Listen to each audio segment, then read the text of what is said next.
नमस्कार। आप देख रहे हैं संतोष पाठक ऑफिशियल। स्वागत और अभिनंदन। मेरे साथ हैं संतोष जी। स्वागत और अभिनंदन। बहुत बहुत धन्यवाद शिव जी। और एक बड़ी खबर लेकर हाजिर हुए। मोदी साहब है कि 75 पूरा होने के बाद भी कुर्सी छोड़ने को तैयार नहीं है। और भागवत जी जो अभयदान तो दे चुके हैं, लेकिन आखिरी सांस तक वो लड़ने की कोशिश कर रहे हैं कि भैया मोदी जी कुर्सी छोड़ तो दो। और इस बीच शिव जी, जो खबर हमने सबसे पहले दर्शकों को दिखाई थी पिछले साल, मुरली मनोहर जोशी ने जो 70 पेज की स्लाइड रिपोर्ट पेश की थी, बिल्कुल मोदी सरकार को अक्षम बताते हुए, नाकारा बताते हुए, साफ और स्पष्ट शब्दों में कहूं, बजट पेश होने के सिर्फ कुछ घंटे बाद मोहन भागवत ने अपनी पूरी की पूरी सेना, अपनी पूरी की पूरी फौज को मैदान में उतार दिया है। देश के प्रधानमंत्री नरेंद्र मोदी को सीधा सीधा संदेशा दे रहे हैं कि मोदी जी अब आपसे ना हो पाएगा। आपसे जरा मैं सम्मान के साथ कह रहा हूं, बाकी ये कहावत हमारे दर्शक सब लोग जानते हैं कि भैया अब तुमसे ना हो पाएगा, छोड़ दो गद्दी।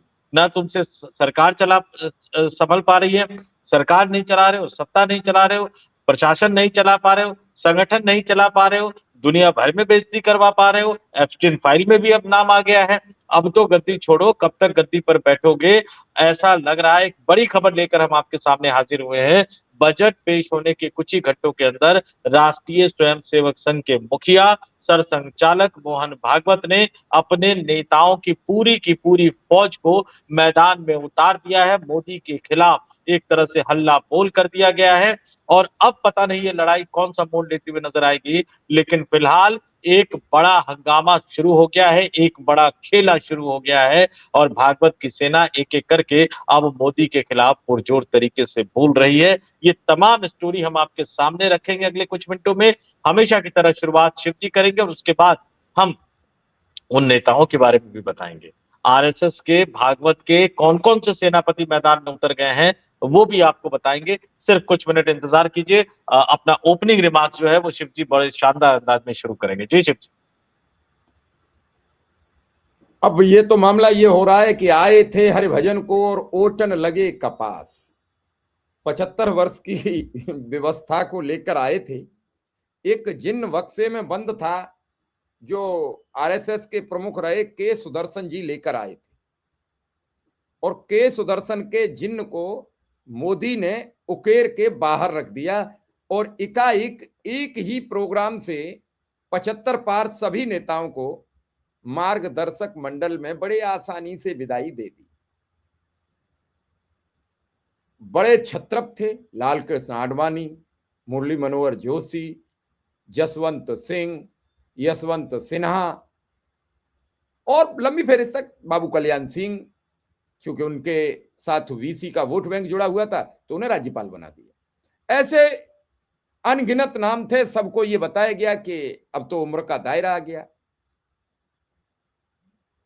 और फिर ये फेरिस्त आगे बढ़ी। लेकिन आगे बढ़ते वक्त उन्हें यह नहीं पता था कि 10 वर्ष बाद इसी बीमारी से, यानी 11 वर्ष बाद, हम भी इसी बीमारी से पीड़ित हो जाए।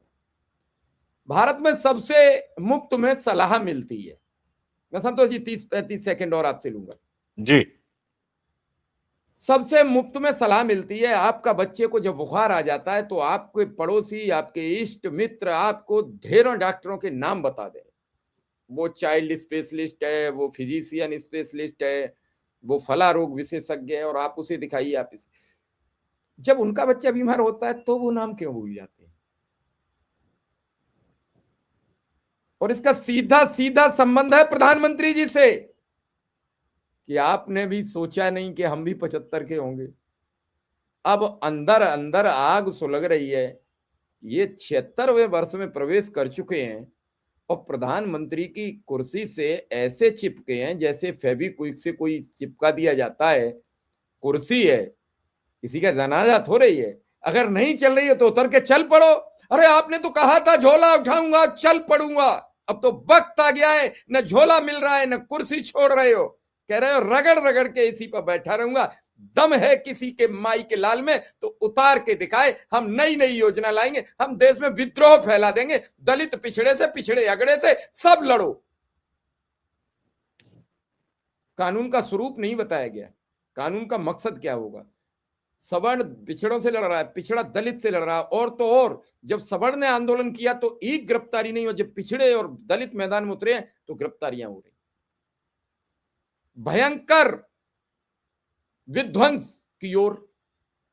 उसमें आज रविवार को बजट प्रस्तुत होता है। एक तो करेला था, वैसे ही कड़ुआ था, वो नीम के पेड़ पर और चढ़ गया। क्या जरूरत पड़ी थी एक इतिहास बनाने की कि हम रविवार को ही, 1 फरवरी को ही बजट पेश करेंगे? वो रविवार पड़ रहा है तो क्या है, मैं मानता हूं 1 फरवरी को ही बजट प्रस्तुत करते आ रहे हो, लेकिन रविवार पड़ रहा था, सोमवार को कर देंगे। कम से कम आज जिन लोगों का रुपया लौटा, वो कल ये कह के अपने मन को संतुष्ट कर लेते कि मजबूरी थी, मार्केट खुलना था, आज बाजार खुलवा दिया। 8 लाख करोड़ भर भरा कर बर्बाद हो गए। ये बात जब आरएसएस को पता लगी तो अब उन्होंने क्या किया है, ये मुद्दा लेकर हम सीधा संतोष जी के पास पहुंच रहे हैं कि भागवत ने अब कौन सा चक्र रचा है, कौन सा चक्र व्यूह रचा है, जिसमें मोदी को इस्तीफा तो देना पड़ेगा। वो बात अलहदा है कि 4-6 महीने और खींच लो, ये प्रयास कर लो कि 27 तक आ जाता मसला और कहीं राष्ट्रपति वाली बात बन जाती तो विदाई आसान हो जाती। संतोष जी, क्या है पूरा मामला? देखिए शिव जी, आपने 8 लाख करोड़ की बात कही। हमने कुछ दिन पहले प्रोग्राम किया था, संतोष पाठक ऑफिशियल पे जाके लोग देख सकते हैं। वो आंकड़ा 10 लाख करोड़ पार कर गया है। हमने कहा था 8 लाख करोड़ से कहीं ज्यादा है, वो आंकड़ा 10 लाख करोड़ पार कर गया है। अब मोहन भागवत ने जो अपने दिग्गज नेताओं की टीम को उतार दिया है, जरा मैं वो आपको दिखाने से पहले बता देता हूँ। राष्ट्रीय स्वयंसेवक संघ है क्या? बहुत सारे पांव। जितना वो जमीन के ऊपर नजर आता है उतना वो जमीन के नीचे है। भाई प्रधानमंत्री बताइए, एक प्रकार का एनजीओ बता चुके हैं, लेकिन रजिस्ट्रेशन है नहीं, मेंबरशिप फॉर्म है नहीं, पैसा आता है कहां से, जाता है कहां से, है नहीं। लेकिन राष्ट्रीय स्वयंसेवक संघ के मेन जो जुड़े संगठनों की बात करूं, 36 के लगभग मेन संगठन है और कुल मिलाकर 50 संगठन उनके साथ जुड़े हुए। ध्यान से सुने दर्शक मेरी बात। राष्ट्रीय स्वयंसेवक संघ का जो राजनीतिक संगठन है वो भारतीय जनता पार्टी। जब भी आरएसएस की अखिल भारतीय समन्वय बैठक होती है, उसमें बीजेपी के प्रेसिडेंट और संगठन महासचिव उसमें आपको भीड़ में बैठे हुए नजर आते हो।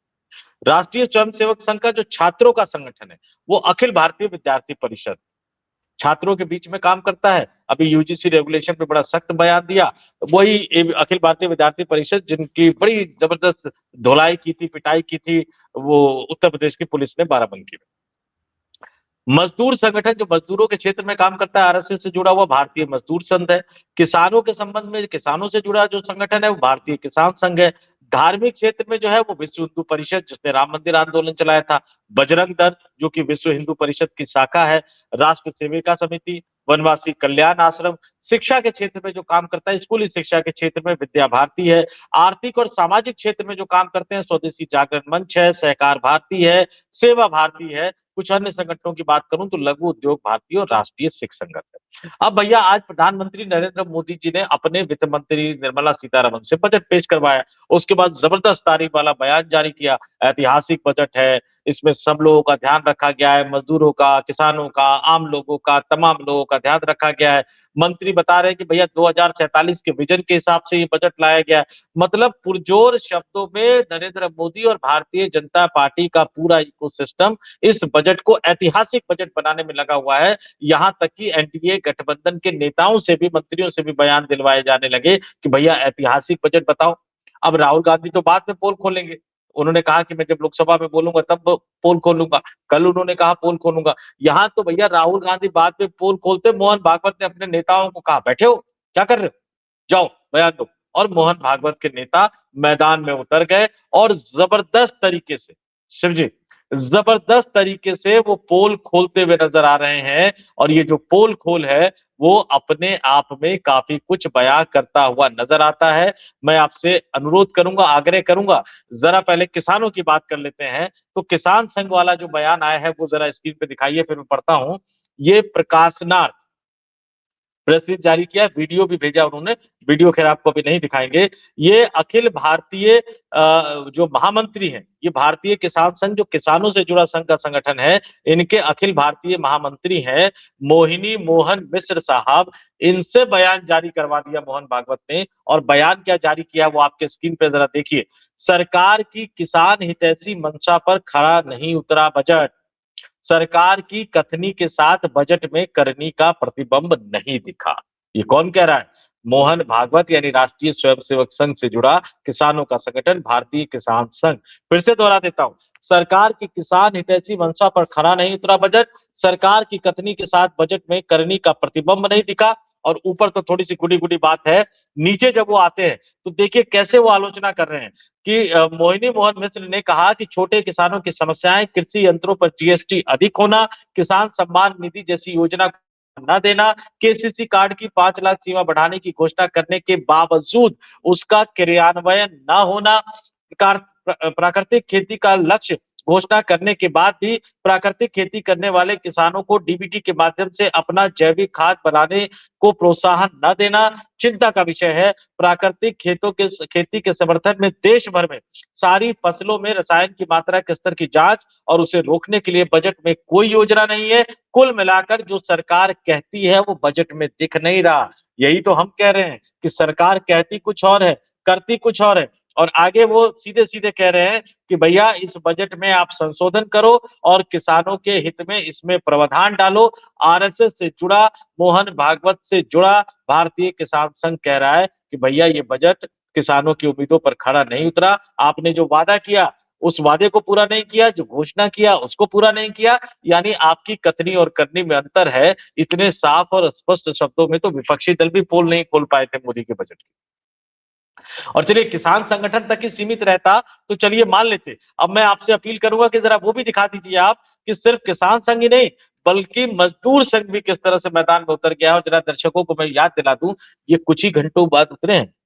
कल थोड़े से डरे सहमे नजर आ रहे थे शिव जी, क्योंकि जो ट्रेड यूनियन है भारत की और संयुक्त किसान मोर्चा है उसने 12 फरवरी को एक बड़ा ऐलान किया है भारत में आंदोलन करने का, भारत एक तरह से बंद करने का।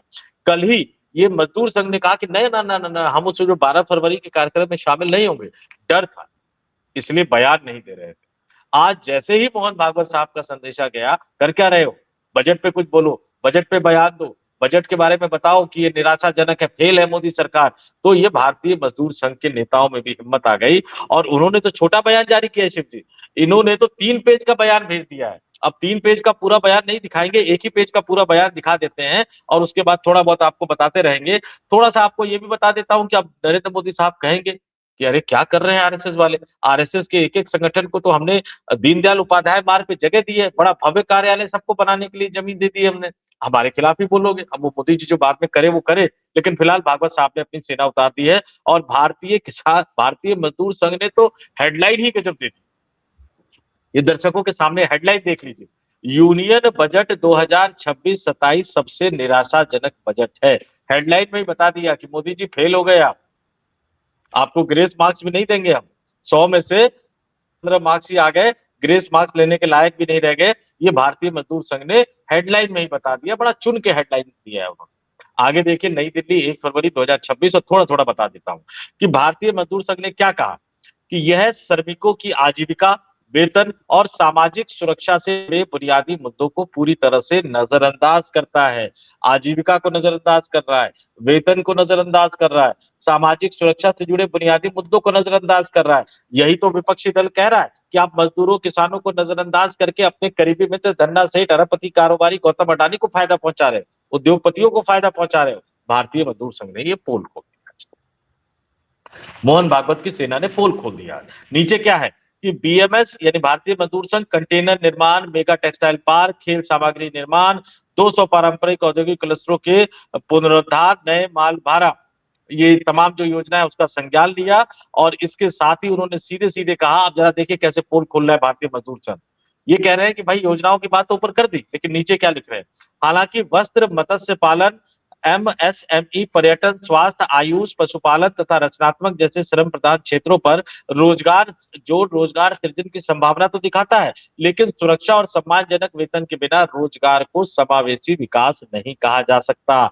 यानी सबका साथ सबका विकास जो प्रधानमंत्री ने कहा, जो निर्मला सीतारमन ने अपने बजट में कहा, मोहन भागवत के नेता कह रहे हैं कि नहीं भैया आप झूठ बोल रहे हो, कहीं कोई समावेशी विकास नहीं कर रहे हो। और आगे वो कह रहे हैं कि श्रमिक सुरक्षा के बिना सुधार, अस्थिरता और असंगठितीकरण को बढ़ावा देंगे और मूल श्रमिक मुद्दों पर गहरा असंतोष उन्होंने जताया और यहां तक कहा कि भैया बजट से पहले की जो बैठकें आप लोगों ने बुलाई थी उसमें भारतीय मजदूर संघ ने कई मुद्दे उठाए थे, लेकिन आपने उन पर काम नहीं किया। चाहे स्कीम वर्कर्स की बात हो, चाहे ईपीएफ पेंशन की बात हो, और चाहे ईपीएफ, ये बड़ा एक गंभीर सवाल है, ये मैं खास तौर से उठा दूंगा। ईपीएफ 95 के अंतर्गत पात्रता मापदंडों तथा न्यूनतम पेंशन पेंशन दोनों में कोई वृद्धि घोषित नहीं की गई है। बिहार के एक बड़े वरिष्ठ पत्रकार है, पद्म पुरस्कार भी मिला था उनको, सुरेंद्र किशोर जी। पता है उनकी पेंशन कितनी है? उन्होंने सोशल मीडिया पे अपना दुखड़ा रोया था कि भैया सरकार पेंशन तो बढ़ा दो। जिंदगी भर उन्होंने पत्रकारिता की, ईमानदारी से पत्रकारिता की। वो लालू यादव से बड़े नेता हुआ करते थे जब वो राजनीति में थे, बाद में वो पत्रकारिता में आ गए। वो भी अगर पेंशन का रोना रो रहे हैं, जिनको आपने पद्म पुरस्कार दिया है, तो शर्म करनी चाहिए ऐसे सरकार को। और ये भारतीय मजदूर संघ ने कह दिया कि भैया आपने कुछ बढ़ाया नहीं। ईपीएफ और ईएसआई कवरेज को लेकर आलोचना की। असंगठित क्षेत्रीय गिग एवं प्लेटफॉर्म वर्कर, ये अब रोजगार में किसको गिन रहे पता है? जो ये सामान की डिलीवरी करते हैं ना, जोमेटो में, ब्लिंकिट में, स्विगी में, जिनको 10-15 हजार रुपए मिलते हैं, उनको भी ये लोग रोजगार में गिन रहे हैं। लेकिन भारतीय मजदूर संघ ने कह दिया कि भैया ये आप गलत कर रहे हो, आपने उनके लिए कुछ नहीं किया है। और रोजगार और नौकरी के लिए तो भारतीय मजदूर संघ ने, यानी भागवत के नेता ने जो कहा वो और चौंकाने वाला है। ये कह रहे हैं कि कौशल विकास की बात तो ठीक है, आप बहुत स्वागत योग्य है, किंतु निजीकरण यानी प्राइवेटाइजेशन, संविदाकरण यानी ठेके पे, यही संविदा का मुद्दा शिव जी जो आप लगातार अपने प्लेटफॉर्म पर शिव कुमार मिश्रा पर, स्पेशल कवरेज न्यूज पर लगातार उठाते हैं ना, उत्तर प्रदेश के शिक्षकों का मसला। जी लेकिन कहीं कुछ नहीं हो रहा, कहीं कुछ नहीं हो रहा, लगातार आप उठा रहे हैं। भारतीय मजदूर संघ ने उसका भी जिक्र किया कि भैया प्राइवेटाइजेशन, संविदाकरण और आउटसोर्सिंग के बढ़ते चलन से नौकरी की सुरक्षा, वेतन स्थिरता और श्रमिक अधिकारों पर गंभीर खतरा उत्पन्न होगा। फिर आगे सरकारी कर्मचारियों की भी बात कर दी है। नीचे भैया जो बयान जारी किया है इन्होंने, ये रविंद्र हिमते साहब है, महामंत्री है भारतीय मजदूर संघ के। और जरा मैं बता दूं कि संघ से जुड़े संगठन में जो मोटा तौर पर जो कामकाज करते हैं वो महामंत्री ही होते हैं, ये मेन पावरफुल, जिनकी नियुक्ति राष्ट्रीय स्वयंसेवक संघ के मुखिया सर संचालक मोहन भागवत और नंबर 2 जो है दत्तात्रेय होसबोले के जरिए किया जाता है। तो भागवत साहब ने अपने सेनापतियों की फौज उतारकर, अपने नेताओं को उतारकर ये बता दिया कि देश के प्रधानमंत्री नरेंद्र मोदी ने जो बजट पेश करवाया है वो बजट बिल्कुल ही नकारा है। मजदूरों के खिलाफ का बजट है, किसानों के खिलाफ का बजट है, ये रोजगार को बढ़ावा नहीं देता, ये शोषण वाला बजट है, पेंशन नहीं बढ़ाया, अर्थव्यवस्था को आपने धक्का पहुंचा दिया। इससे ज्यादा बड़ी बेइज्जती या इससे ज्यादा खुलकर तो इनकी पोल विपक्षी दल भी नहीं खोल सकते हैं। राहुल गांधी तो बाद में बोलेंगे, मोहन भागवत की सेना ने पहले ही पूरी पोल खोल के रख दी है। शिव नहीं, आप बिल्कुल ठीक कह रहे हैं। और ये एक बड़ी बात है कि आरएसएस से बीजेपी का विरोध शुरू हो गया। अब इसे हटा देते हैं, फिर हम बात करते हैं। जी जी। ये दो लेटर बहुत कुछ बयां कर रहे हैं, जो बता रहे हैं कि सब कुछ ठीक नहीं चल रहा है। ये ठीक उसी तरीके से हो रहा है कि पांव में फ्रैक्चर हो रहा है और बांह का एक्सरे हो रहा है। उन्होंने कहा बांह का क्यों करा रहे कि पहले बांह तो देख ले, बांह तो नहीं टूटी है। भैया जब वो मरीज चिल्ला रहा है कि पांव टूटा हुआ है और तुम बांह का एक्सरे करके इसलिए पूछ रहे हो कि वो पांव से लगड़ा रहा था तो बांह यूं हिल रही थी, तो आपने कहा पहले बाएं का कर लेने दो। भैया हाथ का एक्सरे करके पांव का इलाज कैसे करोगे? पिछले 12 वर्ष से यही हो रहा है। हम सत्ता में आएंगे, असम में 2016 में भी यह बयान था गृह मंत्री अमित शाह का, तब बीजेपी के राष्ट्रीय अध्यक्ष हुआ करते थे। हमें सत्ता दे दो, हम असम से घुसपैठिया निकाल देंगे। 2021 में चुनाव हुआ, हमें फिर दोबारा वापस कर दो, एक भी घुसपैठिया असम में नहीं रहेगा। अब 2026 का चुनाव आ गया और वो फिर कह रहे हैं कि घुसपैठिया को निकालना ही हमारी प्राथमिकता है। तो भैया ये तो बताओ 10 साल में किया क्या तुमने? असम में तुम्हारी सरकार, घुसपैठिया तुम्हारे, क्या कहना चाह रहे हो? घुसपैठिया का राग झारखंड में चुनाव 2025 से चल रहा है, 2024 के लोकसभा चुनाव में था, हरियाणा में था, महाराष्ट्र में था, अभी बिहार में था। नहीं तो बिहार का नाम आ जाता है तो मैं अपने को रोक नहीं पाता शिव जी। वो चीनी से चाय वाली बात प्रधानमंत्री कितनी बार कह चुके हैं और हर चुनाव में कहते हैं कि बिहार को बाढ़ से मुक्त करवाएंगे, और हम तो इंतजार ही कर रहे हैं कि भैया कब क्या करोगे आप लोग। तो क्या इस सब पर कोई हो रहा है, कुछ कुछ कहा जा रहा है? और कई सवाल बढ़ते चले जा रहे हैं, लेकिन क्या इन सब सवालों के बीच ये सवाल जो उठ रहा है, बजट में मिला क्या देश को? सरकार को आज जवाब देना चाहिए। मार्केट भर भरा कर गिर गया, गरीब को स्लैब में कोई परिवर्तन नहीं मिला, इन पर बात होनी चाहिए। संतोष जी, ये बहुत आगे निकल चुका है मामला। अभी तो हम दर्शकों से कमेंट लेना चाहेंगे, क्या भागवत ने मुचेटा खोल दिया है मोदी के खिलाफ? हमें ये बताइए, क्या भागवत पूरी सेना के साथ उतर गए हैं कि मोदी हटाओ अभियान चलाया जाए? तभी योगी आदित्यनाथ को नहीं हटा पा रहे हैं केंद्र के लोग। केंद्र के गुजरात लॉबी लगातार योगी आदित्यनाथ को अपदस्थ करने का काम कर रही है, लेकिन हटा क्यों नहीं पा रही है, ये सवाल है। तो क्या योगी आदित्यनाथ ताकतवर हैं, मोदी कमजोर होते चले जा रहे हैं? एपिस्टीन फाइल आ गई है, इसी बीच कई चीजें आ रही हैं। इन सब चीजों का गठजोड़ जब जोड़ो तो पता लगता है कि मरीज को कई बीमारियां। तो मैं दर्शकों से जानना चाहता हूं, क्या इस खबर को जानने के बाद आपको यह समझ में आया कि आरएसएस अब नहीं चाहता, 75 वर्ष पूरे हो गए हैं, अब आप बोरिया बिस्तर समेट लो? संतोष जी, आपने इस खबर में ये महत्वपूर्ण जानकारी दी है, दर्शकों तक ये खबर जल्दी से पहुंचे और दर्शक देखें। फिलहाल मैं आपसे इजाजत लूंगा। धन्यवाद, आभार, नमस्कार। नमस्कार शिव जी, और मैं दर्शकों से दो बात कहूंगा। अब मैं तो 36 संगठन है शिव जी, अभी तो सिर्फ 2 संगठन के बयान आए हैं, बाकी संगठनों के बयान भी आएंगे। मैं सर्च कर रहा था, धीरे धीरे वो भी आएंगे। और आप एपेस्टिन फाइल्स की बात कर रहे हैं, सुब्रमण्यम स्वामी तो बहुत सारी बातें कह रहे हैं। देखते हैं आने वाले दिनों में क्या कुछ निकल कर सामने आएगा, लेकिन फिलहाल भागवत साहब तो मैदान में उतार चुके अपने नेताओं को। दर्शकों से कहूंगा, जैसा कि आपने अपील की, कि कमेंट करके जरूर बताएं कि उनका क्या मानना है। बहुत बहुत धन्यवाद, आभार, नमस्कार। और फिर कहेंगे कि जो खबर शिव कुमार मिश्रा और संतोष पाठक आपके सामने लाते हैं सबसे पहले, वो कहीं और नहीं मिलेगा आपको। तो हमारे प्लेटफॉर्म पे बने रहिए, संतोष पाठक ऑफिशियल पे, शिव कुमार मिश्रा ऑफिशियल पे, स्पेशल कवरेज न्यूज पे, हमारे तमाम प्लेटफॉर्म पे बने रहिए, क्योंकि हम वो खबर आपको बताते हैं जो कहीं और आपको नजर नहीं आता। नमस्कार, धन्यवाद।